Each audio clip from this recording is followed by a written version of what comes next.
여러분 안녕하세요. 비운디 이고은 PD입니다. 최신 연구 결과를 최고의 전문가에게 들어보는 시간. 오늘은 일명 뇌영양제, 치매 예방약으로 알려져 있는 콜린 알포세레이트에 대한 연구를 소개해드리려고 합니다. 바로 이 치매약 복용이 뇌졸중, 뇌출혈, 뇌경색 등 뇌질환 발생의 위험을 높인다고 하는데요.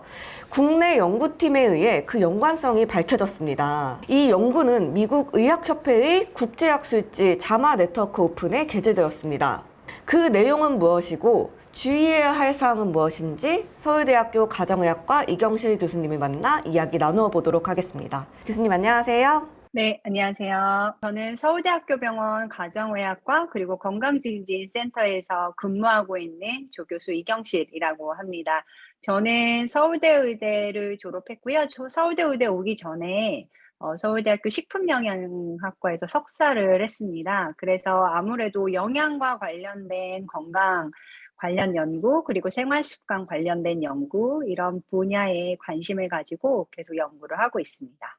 콜린 알포세레이트 이게 뇌 영양제, 치매 예방약으로 많이 알려져 있고 지금도 많은 분들이 찾고 계시는데 우선 콜린 알포세레이트가 어떤 약인가요? 우리 이제 신경 전달 물질, 기억력에 담당하는 데에 아세틸콜린이라는 물질이 필요하거든요. 그래서 아세틸콜린의 전구체, 시작되는 물질이라고 생각하고 콜린 알포세레이트가 인지 기능에 도움이 될 거라고 생각해서 처방하는 경우가 많이 있고요. 실제 사실 우리나라 외에 다른 나라는 건강기능식품으로 판매되고 있고, 연구에서는 이제 중증 알츠하이머 환자에서 보조적인 치료로 콜린 알포세레이트를 투여한 연구들이 있습니다. 인지 기능이 떨어질 것으로 생각되는 분들에게 실제 많은 선생님들이 처방하고 계시고요. 경도인지 장애나 치매 환자에서 처방을 하고 있는 것으로 알고 있습니다.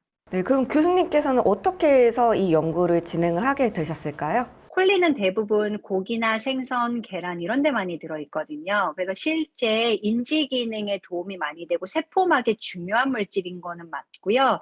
적게 먹었을 때는 문제가 되는 게 영양학적으로도 밝혀져 있습니다. 그래서 연세가 많이 드신 분들이 동물성 단백질이 필요하다는 근거가 되기도 하는데요. 2011년에 네이처라는 좀 유명한 저널, 그리고 2013년도에 NEJM이라는 또 의학 쪽에서 아주 유명한 저널에 콜린을 많이 복용하는 것이 동맥경화를 유발할 수 있다는 연구들이 계속 발표가 됐었습니다. 그러니까 그 근거는 우리가 왜 적색류, 고기를 많이 먹으면 왜 심장병이나 중풍 발생이 높을까? 그 기전을 잘 알지 못했는데, 이 콜린이란 물질이 우리 위장관에서 장에서 트리메틸아민이라는 물질로 변환이 되는데요. 장내 미생물에 의해서 변환이 됩니다. 그래서 장내 미생물에 의해서 콜린이 트리메틸아민로 바뀌고, 그리고 이 물질은 간에 가서 대사를 되면서 트리메틸아민 에녹사이드라는 티마오라는 물질로 바뀌어요. 이 티마오라는 물질이 동맥경화, 아테로스클레로시스라고 하는 동맥경화를 만들 수 있다는 기전이 밝혀지게 된 거죠. 그래서 고기나 생선, 우유 이런 거를 그냥 골고루 드시면 충분한 정도의 분들이 계신데, 이런 분들이 콜린 알포세레이트를 먹으니까 기존 연구를 봤을 때는 너무 과량 섭취하는 게 좋지 않을 거라고 이제 생각하기 때문에 그 부분을 이제 연구를 좀 해서 관계를 한번 확인해 보자, 이렇게 생각을 했었습니다. 콜린 알포세레이트는 우리나라에서 전문 의약품으로 되어 있기 때문에 선생님들이 처방하실 때 관련된 진단명도 넣고 보험으로 처방되다 보니까 국민건강보험공단의 데이터화 될 수 있습니다. 다른 이제 치매가 있어서 어떤 약을 드시고 있거나 아니면 일괄성 허혈 발작, TIA라고 하는 질병이나 실제 뇌혈관 질환, 중풍이나 이런 병들이 이미 있는 분들, 그런 분들을 제외한 1200만 명을 대상으로 봤을 때 콜린 알포세레이트를 복용하는 분들이 한 10만 명 정도 계셨거든요. 같은 나이, 그리고 같은 성별, 소득 수준, 기저질환이 비슷한 사람들이 콜린 알포세레이트를 드시는 경우에 중풍 발생이 좀 더 높았습니다. 그래서 뇌경색, 뇌출혈 모두 합친 총 뇌출혈도 더 유의하게 높았고, 뇌경색도 유의하게 높았고, 또 뇌출혈도 유의하게 높았습니다. 그러면 여기서 한 가지 궁금한 거는 이분들이 이 약을 복용하는 기간이 길수록 그 위험도도 더 높았을까요? 일단은 저희가 이 사람들이 실제 처방을 해서 먹었는지 안 먹었는지는 확인할 수가 없잖아요. 그런데 이제 처방 일수는 저희가 추적할 수가 있어요. 그런 처방 일수를 조금 나눠가지고요. 처방 일수가 길수록 그 발생 위험이 높았나? 요거를 좀 확인을 해보았습니다. 그래서 확인을 해본 결과도 이 처방 일수가 길수록 어, 뇌경색이나 뇌출혈 위험이 높았어요. 콜린을 많이 섭취할수록 동맥경화의 위험이 높았다. 이런 연구 결과가 이전에도 있었다고 하셨잖아요. 그 연구 결과와 이번 결과가 조금 연관성이 보였다라고 생각을 하면 될까요? 일단은 이제 확인해 봐야 될 부분이기는 해요. 네, 실제 콜린 알포스레이트를 복용해서 이렇게 그 대사의 과정이 실제 일어났느냐, 그것은 아직 분석은 되어 있지 않고 하시는 분들도 없는 걸로 알고 있습니다. 왜냐면 다른 나라는 이게 일단 건강기능식품이라 별로 그런 연구의 대상이 아니고요.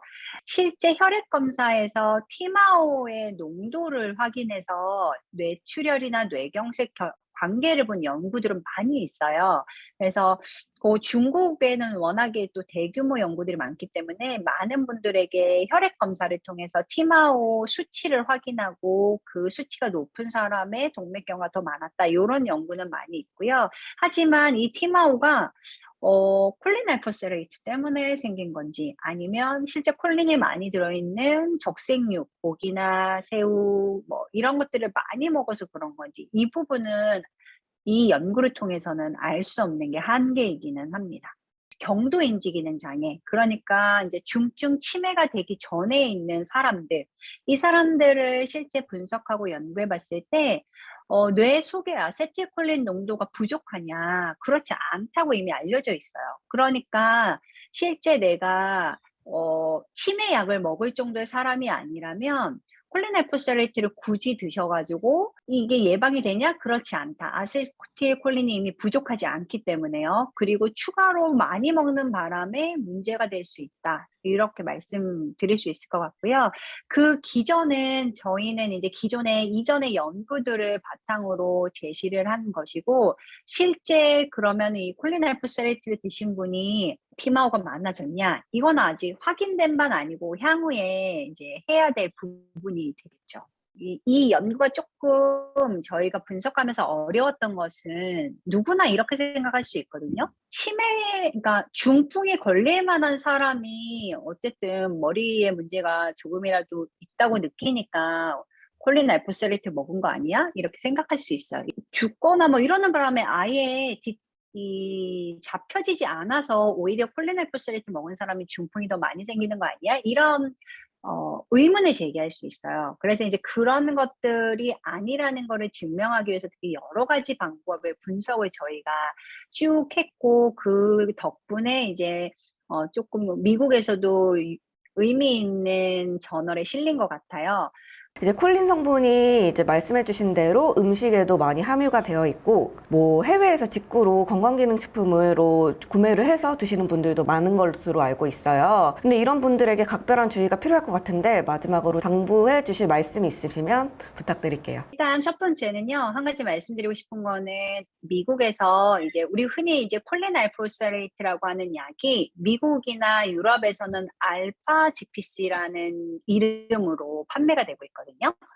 이 약을 치매를 예방할 수 있다거나 뇌혈관 질환이나 중풍을 예방할 수 있다거나 이런 식으로 홍보하는 회사들에게 식약처에서 그 페널티를 줬어요. 완전 잘못된 표현이다. 그러니까 예방 목적으로 쓰일 수 있는 게 아니고 뇌 기능에 도움을 줄 수도 있다. 이렇게 표현해서 판매해야 되는데 마치 이것을 드시면 치매가 예방될 것처럼 일반인들에게 이건 뭐 호도하는 그런 과장 광고를 하지 않도록 미국에서도 워닝을 주고 있는 거거든요. 그래서 그런 걸 기대하고 드시는 건 아무 의미가 없다는 거를 저는 말씀드리고 싶고, 운동만이 지금은 늦출 수 있는 유일한 방법이라고 알려져 있고요. 앞서 말씀드린 대로 적정량의 콜린은 필요합니다. 적정량의 콜린은요, 하루에 고기나 생선 100g 정도 드시면 충분하고요. 계란 한두 개 드시면 충분합니다. 그래서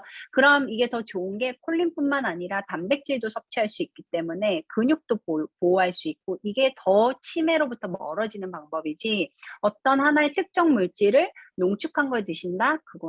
이거는 별로 의미가 없어요. 이미 질병이 악화가 돼서 보조적으로 쓰는 거에 밖에는 증명이 되어 있지 않아서요. 꼭 주의해서 활용하셨으면 좋겠습니다. 진료실에서 네. 워낙에 많은 분들이 콜린하이포스레이트에 관심을 가지고 묻는 경우 있어요. 그리고 이미 선생님들이 추천해서 드시고 계시는 경우도 있거든요. 인지 기능에 위험이 있어 보이는 분들을 임상적으로 판단해서 주시는 거는 당연히 필요하겠지만, 여러분들이 원해서, 그리고 진단명이 치매가 아닌데 그렇게 굳이 그냥 좀 싸게 드시기 위해서 보험으로 처방해서 드신다? 이런 건 별로 도움이 되지 않는다는 거를 말씀드리고, 이런 부분을 혹시 일반인 분들이 먼저 듣는다면 주시는 선생님과 상의해서 결정하시면 좋을 것 같습니다. 지금까지 콜린 알포세레이트와 뇌 대사에 대한 이야기를 나누어 보았습니다. 꼭 필요한 경우 보조적인 목적으로 처방을 받아서 복용할 수는 있지만 뇌 기능 개선 효과를 바라고 무분별한 사용은 지양한다는 것이 의료진의 입장입니다. 지금까지 서울대학교 병원 가정의학과 이경실 교수님과 이야기 나누어 보았습니다. 감사합니다.